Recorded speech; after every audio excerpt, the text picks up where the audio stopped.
नमस्कार, मैं हूं आपके साथ ऋतु भंडारी। आज बड़ी बहस में चर्चा बिहार को लेकर होगी क्योंकि प्रदेश की सियासत में सबसे बड़ा मोड़ इस वक्त देखने को मिल रहा है। दरअसल जब करीब 20 साल से बिहार की राजनीति में दिशा देने वाले नीतीश कुमार ने दिल्ली की सियासत यानी कि दिल्ली की राजनीति की ओर अपना कदम बढ़ा लिया है। जी हां, बिहार के मौजूदा मुख्यमंत्री नीतीश कुमार अब कुछ ही दिनों बाद राज्यसभा के सांसद बन जाएंगे। जैसे ही इस बात की पुष्टि खुद नीतीश कुमार ने सोशल मीडिया प्लेटफॉर्म के माध्यम से की, तो वैसे ही बिहार की राजनीति अब 360 डिग्री यानी कि उस एंगल की तरफ मुड़ चुकी है, क्योंकि पिछले 2 दशक से बिहार की सत्ता नीतीश कुमार के इर्द गिर्द ही सिमटी रही है। लेकिन अब इनके दिल्ली जाने के फैसला लिए जाने के बाद नए मुख्यमंत्री का चुनाव करना है। बिहार से दिल्ली के सफर पर निकल चुके नीतीश कुमार की जगह अब नया मुख्यमंत्री कौन होगा, ये इस वक्त का सबसे बड़ा सवाल बना हुआ है। बीजेपी की ओर से मुख्यमंत्री की रेस में कई बड़े चेहरे, कई बड़े नाम सामने आ रहे हैं, लेकिन सवाल यही है कि सत्ता की कमान आखिर किसको मिलेगी। अगर बीजेपी का मुख्यमंत्री यहां पर बन जाता है तो क्या डिप्टी सीएम की कुर्सी जेडीयू के खाते में जाएगी? आज इन्हीं सवालों को लेकर हम चर्चा करेंगे। उससे पहले क्या रिएक्शन सामने आए सियासतदानों के, पहले आपको वो सुनवा देते हैं। नीतीश कुमार जी बहुत ही अनुभवी व्यक्ति हैं। एक लंबा समय बिहार की राजनीति में उन्होंने बिताया है।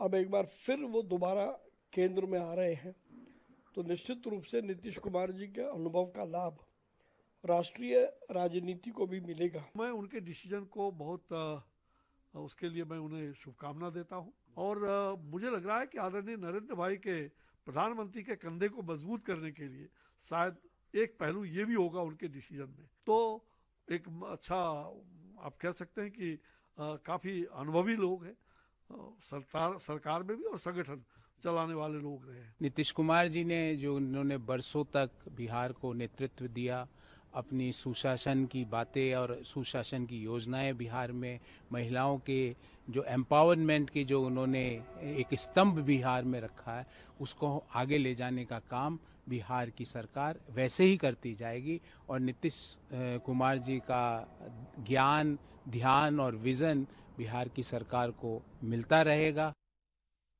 और बिहार की राजधानी पटना से इस वक्त की एक बड़ी खबर से आपको रूबरू करवा देते हैं, जहां पर बिहार के मुख्यमंत्री नीतीश कुमार ने शाम 5 बजे का समय जब एक बड़ी बैठक बुलाई है। बैठक में जेडीयू के सभी सांसद इस दौरान मौजूद रहेंगे और ऑफिशियल तौर पर उन्होंने अनाउंस कर ही दिया है कि अब वो राज्यसभा की तरफ जा रहे हैं, यानी कि दिल्ली की सियासत में अब सरगर्मी तेज हो चुकी है। और उसी को लेकर अब शाम 5 बजे आपको बता दें कि एक बड़ी बैठक है नीतीश कुमार के नेतृत्व में, जहां पर शाम 5 बजे सभी सांसदों को इस बैठक में बुलाया गया है और इस बैठक का नेतृत्व खुद नीतीश कुमार करेंगे। हालांकि जो जेडीयू के कार्यकर्ता हैं उनमें नाराजगी देखने को मिल रही है और उनका सीधे तौर पर कहना है कि हम मुख्यमंत्री के तौर पर नीतीश कुमार का चेहरा ही देखना चाहते हैं। लेकिन अब इस पूरे मामले को लेकर जो सवाल और जो सस्पेंस की स्थिति है वो कैसे बरकरार रहती है, वो देखना बेहद दिलचस्प है कि अब आखिर मुख्यमंत्री होगा कौन। क्या महाराष्ट्र, अरुणाचल प्रदेश और जो तमाम राज्यों में यहां पर स्थिति देखने को मिली है, क्या वही फॉर्मूला बीजेपी बिहार में भी अपनाती हुई नजर आएगी?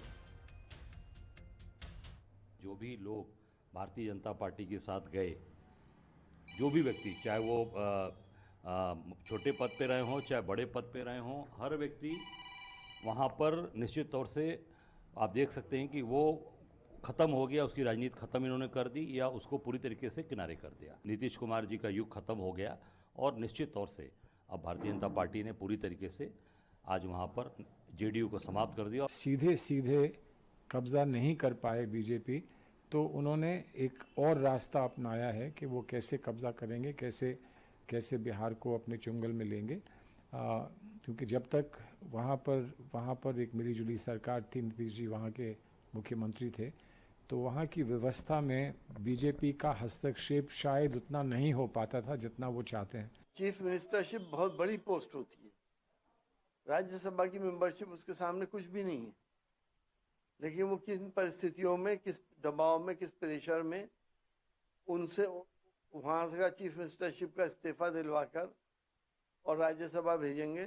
और इतिहास रहा है बीजेपी का, जिस पार्टी ने इसको सपोर्ट किया, रीजनल पार्टीज ने, उनको इसने खत्म ही कर दिया। तो मैं तो समझता हूँ जेडीयू भी आखिरी सांस लेगी। मैं उनका स्वागत करती हूँ कि राज्यसभा में उनका कंट्रीब्यूशन, उनका जो एक्सपीरियंस है वो साझा कर पाएंगे, राज्यसभा एमपीज के साथ साझा कर पाएंगे, योगदान दे पाएंगे।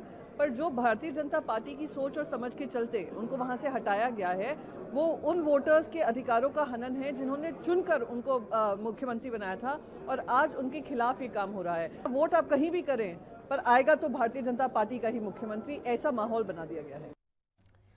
और अब देखिए ग्राफिक्स के माध्यम से समझिए बिहार के मुख्यमंत्री का फॉर्मूला आखिर कैसे तय होगा, अब सीएम और डिप्टी सीएम कौन होगा, अभी इस पर सवाल और सस्पेंस की स्थिति है। क्योंकि अब अगर अति पिछड़ा को यहां पर बनाया जाता है तो निश्चित तौर पर आगे आने वाले समय के लिए रीति नीति तैयार की जाएगी। और डिप्टी सीएम यहां पर जेडीयू के क्या दो होंगे, क्योंकि सम्राट चौधरी का नाम भी मुख्यमंत्री की रेस पर लगातार आगे आ रहा है। अब नीतीश कुमार ने कब कब यू टर्न लिया, उसको भी जरा ग्राफिक्स की इस पूरी टाइमलाइन के माध्यम से समझिए। 1994 का वो समय था जो लालू प्रसाद यादव से अलग वो हो गए थे और अपनी पार्टी बनाई थी। 1996 से 2013 तक बीजेपी से गठबंधन था। 2015 से 2017 फिर वापस से उन्होंने आरजेडी के साथ गठबंधन कर लिया और 2017 से 2022 के बीच में वो बीजेपी के साथ रहे, यानी कि अदला बदली का जो माहौल था वो नीतीश कुमार के खेमे में यानी कि जेडीयू में देखने को मिला। अब नीतीश तो राज्यसभा जाएंगे, लेकिन क्या क्या उनकी तरफ से कहा गया, उन बयानों को भी आप समझिए। जहां बयान नंबर 1 ये कहा गया था कि संसदीय जीवन के समय से मन में जो इच्छा थी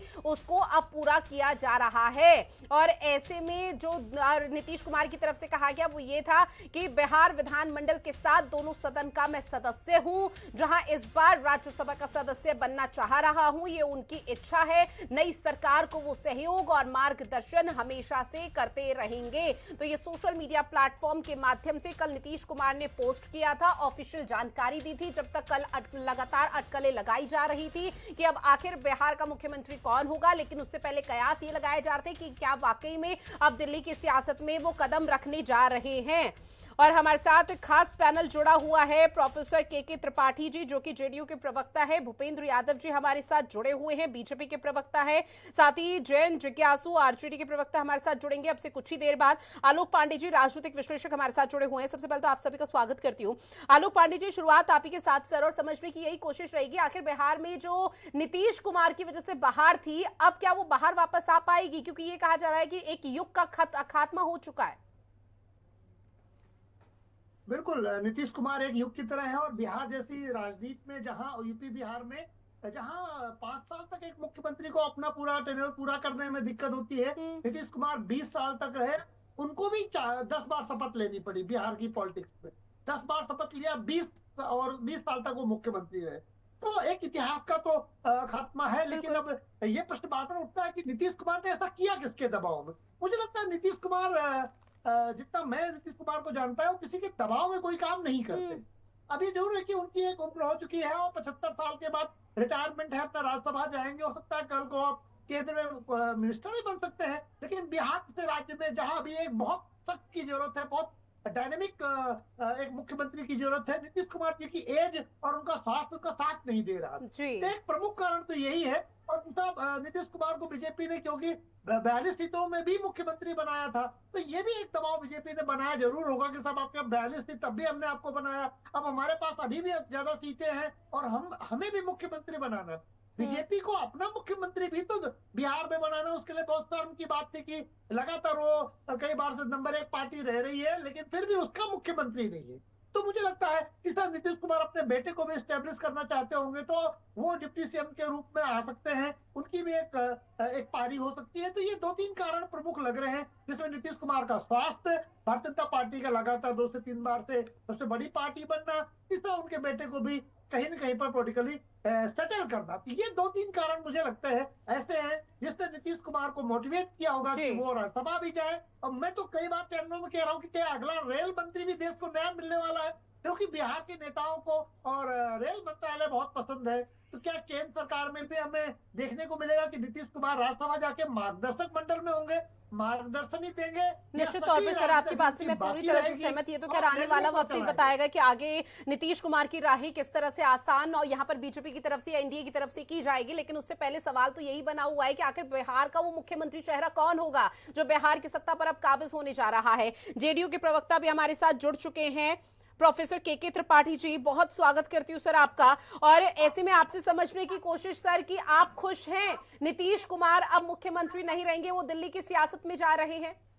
देखिए, खुश न रहने का कोई प्रश्न नहीं उठता, चूंकि हमारी पार्टी का जो फैसला होता है वो माननीय नीतीश कुमार जी लेते हैं। जो फैसला लिया होगा उचित लिया होगा और बिहार की जनता के हित में और कार्यकर्ताओं के हित में, पदाधिकारियों के हित में उनके फैसले को हम सराखों पे रखते हैं। वो फैसला उनका मान्य है। लेकिन इस बीच देखिए जेडीयू के कई कार्यकर्ता हैं जो सड़कों पर उतरे हुए हैं और लगातार प्रदर्शन कर रहे हैं। उन लोगों का सीधे तौर पर कहना है कि भाई बिहार जब से हमने होश संभाला है तब से हमने मुख्यमंत्री के तौर पर बस नीतीश कुमार का चेहरा देखा है और नीतीश कुमार को देखा है। अब नीतीश कुमार अगर दिल्ली की सत्ता में चले जाते हैं, राज्यसभा सांसद का जो उन्होंने कल यहाँ पर नामांकन भी दाखिल किया, ऐसा कुछ होता है तो वो प्रदर्शन को खत्म नहीं करेंगे, प्रदर्शन को एक बड़ा रूप देंगे। तो उनको कैसे समझाएंगे फिर आप लोग? देखिए रितु जी, पार्टी को चलाना एक बड़ा महत्वपूर्ण रोल होता है। आपने देखा 96 से आपने चर्चा की, तो 96 में हम लोगों की 7 सीटें आई थी जब बिहार में चुनाव लड़े। चूंकि मैं समता पार्टी का फाउंडर मेंबर रहा हूं और जॉर्ज फर्नांडिस उसके बाद 98 का चुनाव हुआ, तो हम लोग बड़े अच्छे नंबरों से संसद में पहुंचे हैं। तो उसमें माननीय नीतीश कुमार को रेल मंत्री का दायित्व दिया। तो देखिए समय समय पर क्या होता है, रेल मंत्री के दायित्व मिलने से और उन्होंने एक बेहतर काम किया रेल में, कृषि में, और उसके बाद बिहार पे आए 2005। और बिहार इतना बिगड़ा हुआ प्रदेश उनको मिला था और उसको एक पटरी पे लाने का काम उन्होंने तन मन धन और कार्यकर्ताओं का और बिहार की जनता को समावेशी विकास के रास्ते पे मोड़ा। जहां जाति और धर्म को अलग करके उन्होंने एक विकास का नया खाका खींचा। वो आज भी पूरे देश को आईना दिखाता हो खाका, चाहे वो महिलाओं के सशक्तिकरण का सवाल हो, चाहे किसानों का सवाल हो, चाहे अति पिछड़ा, अति दलित, जो वहां की महिलाएं चल नहीं सकती थी, आज वो चल कल के रोजगार लगा रही हैं। हर खातों में 10,000 रुपया दिया गया और जो अच्छा बेहतर परफॉर्म करेंगी उनके सशक्तिकरण के लिए उनको लिए 2 लाख रुपया, तो एक नया खाका खींचा है। अब वो अब उनका फैसला है। उस फैसले पे अगर वो केंद्र में जा रहे हैं तो हो सकता है इससे बेहतर कोई सपना देख रहे हो, तो इस पे अभी कोई प्रश्न लगाना और जो विपक्ष के लीडर हैं वो तो लगाएंगे। क्योंकि अब आपने देखा रितु जी, जब बिहार का चुनाव हो रहा था तो पोस्टर क्या बने हुए थे, क्या क्या लिखाए जा रहे थे, क्या क्या नीतीश कुमार के बारे में बयान किया जाता था। ये आज का प्रेम कैसे उमड़ आया विपक्ष के दल को, ये मुझे ताजुब हो रहा है। ठीक है सर। आज ऐसा प्रेम कैसा उमड़ आया भाई? अरे भाई, तो पार्टी को फैसला करना है। माननीय नीतीश कुमार सर्वोच्च नेता है, उनका फैसला जो होगा हम लोग सब मानेंगे। ठीक है, हमारे साथ आरजेडी के प्रवक्ता भी जुड़ गए हैं, अरुण यादव जी। अरुण यादव जी, आपका भी बहुत स्वागत करती हूँ हिंदी खबर में। लेकिन उससे पहले मैं भूपेंद्र यादव जी आपके पास आऊंगी, क्योंकि लगातार अब ये कहा जा रहा है कि आप लोगों ने तो सही खेला खेल लिया सर, और जहां जहां पर आपके सहयोगी दलों का मुख्यमंत्री होता है वहां पर आप बीच में कोई ऐसा खेला खेल देते हैं जहां पर सवाल ये उठ जाता है कि भाई अगला मुख्यमंत्री कौन होगा? 5 साल का कार्यकाल तो पूरा करने देते कम से कम। देखिए नीतू जी, मैं आपको बता दूं कि हमारे आदरणीय नीतीश कुमार जी बिहार का सम्मान नेता और डायनेमिक पर्सनालिटी है भाई। और बिहार की सम्मानित जनता ने आदरणीय नरेंद्र मोदी जी को करीब 10 सालों से और उनकी जोड़ी को ही जो है ना बिहार की 14 करोड़ सम्मानित जनता मैंडेट देती आई है। और ये हमारे साथ बचपना का दोस्ती है इनका। इस समता पार्टी जब इनकी थी तो उस समय से हमारे साथ श्रद्धेय अटल बिहारी वाजपेयी जी के सरकार में जो है नई कैबिनेट मंत्री और कृषि मंत्री बनते रहे। और खास करके मैं आपको बता दूं रितु जी की बिहार की पटल पर 2005 में जब हमारा जो है ना भारतीय जनता पार्टी एनडीए की सरकार को सफलता मिली, तो यही श्रद्धेय अटल बिहारी वाजपेयी जी ने आदरणीय नीतीश कुमार जी को स्पष्ट रूप में कहा कि भाई आप बिहार को चलाइए, क्योंकि बिहार के वीरप्पन रूपी चलाए जा रहे सरकार के काल के गाल से खींच करके ही आदरणीय नीतीश कुमार जी धधकता बिहार से जो है ना सुशासन, लॉ एंड ऑर्डर कायम करके बिहार की सम्मानित जनता। देखिए सर, आप लोगों ने मना लिया है राज्यसभा सांसद के लिए, तो इसलिए आप नीतीश कुमार की तारीफ कर रहे हैं। वरना अगर हम नीतीश कुमार का पूरा चिट्ठा निकाल कर बैठे, सुनिए भूपेंद्र जी, अगर पूरा चिट्ठा निकाल कर बैठे तो 1994 से वो कभी आरजेडी कभी यहाँ पर बीजेपी के खेमे में आते रहे, हम भली भांति जानते हैं और बिहार वासी भी भली भांति जानते हैं, और उनको दल बदलू की कैटेगरी में डाला गया है। लेकिन सवाल मेरा आपसे ये है कि क्या महाराष्ट्र वाला ही पूरा फॉर्मूला बिहार में लागू करने की कोशिश कर रहे हैं कि जो अब अगला चेहरा होगा मुख्यमंत्री का वो बीजेपी की तरफ से होगा? देखिए बात ऐसा है रितु जी, हमारा ये घटक दल है, 5 पांडव हम लोग पूरी तरह से इंटैक्ट है। अब रही बात आदरणीय नीतीश कुमार जी को एकदम बिहार की 14 करोड़ सम्मानित जनता नहीं, मैं नीतीश कुमार का जिक्र अभी कर ही नहीं रही। नीतीश कुमार तो चले गए सर, सुनिए भूपेंद्र यादव जी, नीतीश कुमार तो चले गए राज्यसभा में। नीतीश कुमार ने नामांकन दाखिल कर लिया है। भूपेंद्र जी आवाज पहुंच रही है सर, आवाज पहुंच रही है। सवाल आपसे नीतीश कुमार को लेकर नहीं पूछ रहे, सवाल अब ये है कि क्या महाराष्ट्र वाला जो फॉर्मूला है वो बिहार में लागू करने की कोशिश है? अब जो अगला मुख्यमंत्री का चेहरा होगा वो बीजेपी की तरफ से होगा, बस ये जवाब दीजिए। एकदम हम वहीं तो आ रहे थे ऋतु जी, लेकिन आपने रोक लिया। देखिए हमारा एनडीए पूरी तरह से इंटैक्ट है। आदरणीय नीतीश कुमार जी की ही स्वेच्छा से हमारे बिहार में जो है ना भारतीय जनता पार्टी का मुखिया होंगे और मुख्यमंत्री भी बनेंगे, और उन्हीं की देख रेख में बिहार विकासशील प्रदेश से विकसित प्रदेश बनने का सपना देख रहा है रे भाई। हमारे आदरणीय नीतीश कुमार सर मान नेता है, और हमारे पांचों पांडव के मुखिया बैठेंगे, हमारा आला कमान बैठेंगे, बैठ करके तय करेंगे, और भारतीय जनता पार्टी से ही जो है ना हमारा मुखिया होंगे बिहार का। और रही बात महाराष्ट्र की, आप सवाल किया, तो हमारी भारतीय जनता पार्टी सहयोगियों के साथ कभी भी जो है ना मतलब दगाबाजी नहीं करता है रे भाई। ये तो कल्चर रहा इंडी गठबंधन के लोगों को। इंडी गठबंधन को देख लीजिए, हमारे आदरणीय लालू प्रसाद जी। नहीं, अभी बस एनडीए की बात कीजिए भूपेंद्र यादव जी, बस एनडीए की बात कीजिए। इंडिया अलायंस को छोड़ दीजिए, इंडिया अलायंस का जिक्र ही नहीं है। इंडिया अलायंस का चर्चा, इंडिया अलायंस को लेकर थोड़ी ना चर्चा हो रही है सर, अभी सिर्फ एनडीए को लेकर चर्चा हो रही है। आपने कहा कि आप वहीं पर पहुंच रहे थे जो सवाल का जवाब मेरा था, लेकिन उस सवाल का जवाब आप अभी भी नहीं दे पाए हैं कि क्या बीजेपी का मुख्यमंत्री होगा। पांडवों को तो आप बैठा लेंगे, लेकिन जो पूरा षड्यंत्र है जो रच रहा है उसको, उसकी कहानी का भी तो जिक्र कीजिए ना सर। ऐसा है ऋतु जी, हमारे यहाँ कोई कहानी नहीं होती है। हमारे यहाँ जो है ना मनोनीत किया जाता है सम्मान हमारे। बिल्कुल, आप यहाँ कहानी नहीं होती, पूरी पिक्चर यहाँ पर रिलीज कर दी जाती है। लौटूंगी, हमारे साथ आरजेडी के प्रवक्ता अरुण यादव जी जुड़े हुए हैं। अरुण यादव जी, एक बार फिर से स्वागत करती हूँ हिंदी खबर में। अरुण यादव जी, पहले तक तो नीतीश कुमार आप लोगों की पार्टी को खटकते थे सर, अब सुन लीजिए, अब बाकी पैनलिस्ट भी जुड़े हुए हैं। अरुण यादव जी, पहले तक आरजेडी को खूब ज्यादा खटकते थे नीतीश कुमार, अब नीतीश कुमार राज्यसभा जा रहे हैं, तो आप लोगों की जुबान पर नीतीश कुमार इतने ज्यादा चढ़ क्यों गए? जुबान पर चढ़ कहाँ गया है? राष्ट्रीय जनता दल और हमारे आदरणीय नेता तेजस्वी यादव जी लगातार जिस बात को कहते आ रहे थे पिछले वर्षों से कि भारतीय जनता पार्टी जेडीयू को समाप्त करने पर तुली हुई और आने वाले समय में नीतीश कुमार जी से मुख्यमंत्री पद का जो है मुख्यमंत्री का कुर्सी छीनेंगे, तो जो हम लोग कहते आ रहे थे आज वो सामने है। अभी भारतीय जनता पार्टी के प्रवक्ता कह रहे थे कि हम सहयोगी पार्टियों के साथ दगाबाजी नहीं करते, गद्दारी नहीं करते। अरे भारतीय जनता पार्टी का इतिहास रहा है, वो अपने सहयोगी पार्टियों के साथ ही दगाबाजी करती है और गद्दारी करती है।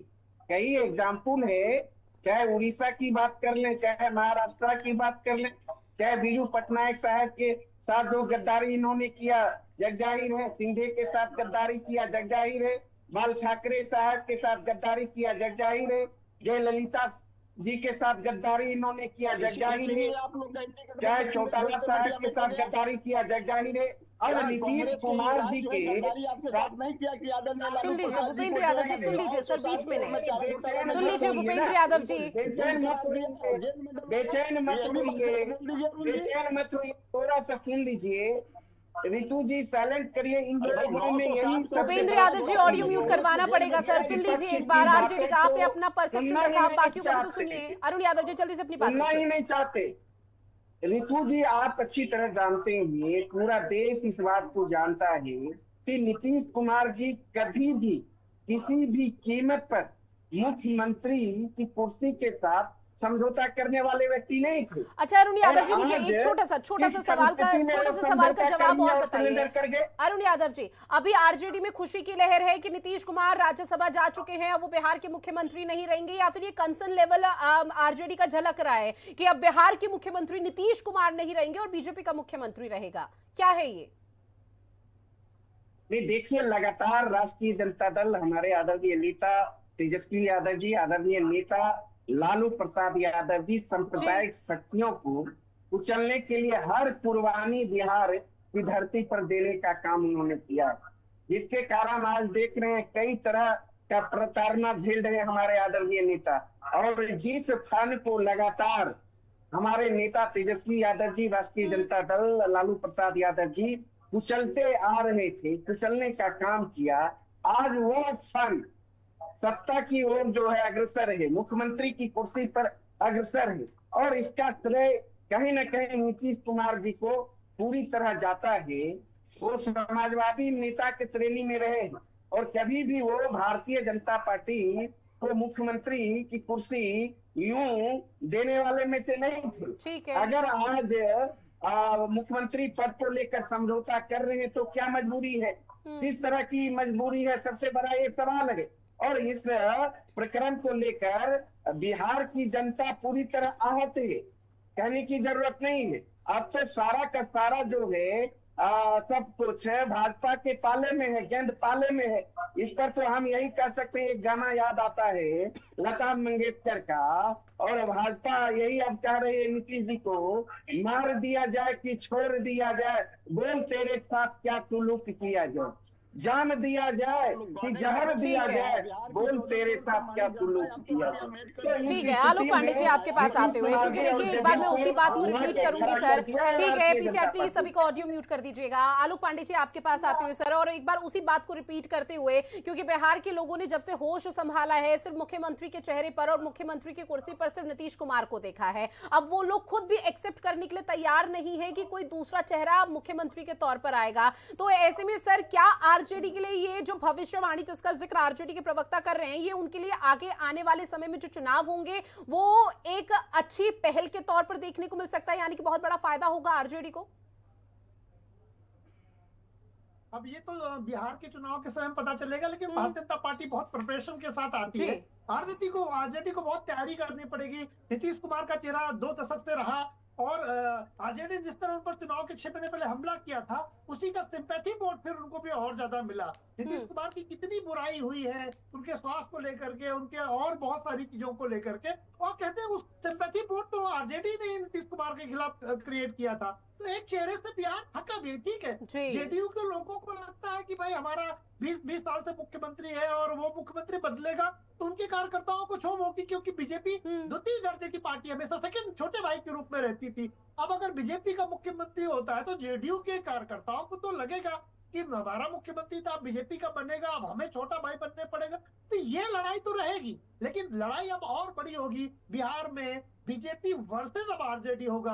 आरजेडी के लिए कठिनाइयां भी होगी, हो सकता है कुछ वोट बैंक जो जेडीयू के पास था वो आरजेडी की तरफ भी शिफ्ट होगा, लेकिन एक बड़ा वोट बैंक का शिफ्ट तो अभी भारतीय जनता पार्टी की तरफ दिखाई दे रहा है। तो आरजेडी की राह तो थोड़ी और कठिन होगी। अगर भारतीय जनता पार्टी का कोई लीडर आता है यंग डायनेमिक, और वो कुछ ऐसे काम करता है जहां बिहार पे आर्थिक विकास, क्योंकि इस बार जो वोट आया है, एक मौका और दे दो बिहार में कहा गया था हमें डेवलपमेंट के लिए, जो कुछ कमी रहेगी, नीतीश कुमार ने कहा था कुछ कमी रह गई है, वो कमी हम पूरा करेंगे। तो अगर भारतीय जनता पार्टी उस स्थान को भर पाती है तो नीतीश बिल्कुल सीधे तौर पर ये कहना गलत नहीं होगा कि अब जेडीयू वर्सेस आरजेडी की जगह बीजेपी वर्सेस आरजेडी होगा, लेकिन उससे पहले जो सस्पेंस बरकरार है कि भाई मुख्यमंत्री कौन होगा, मुख्यमंत्री का चेहरा कौन होगा, उसको लेकर किस तरह से क्लियर चीजें पूरी पिक्चर होती है वो देखना बेहद दिलचस्प है। बहरहाल आप सभी मेहमान हमारे साथ जुड़े, इस महत्वपूर्ण विषय पर चर्चा की है, उसके लिए आप सभी का बहुत शुक्रिया।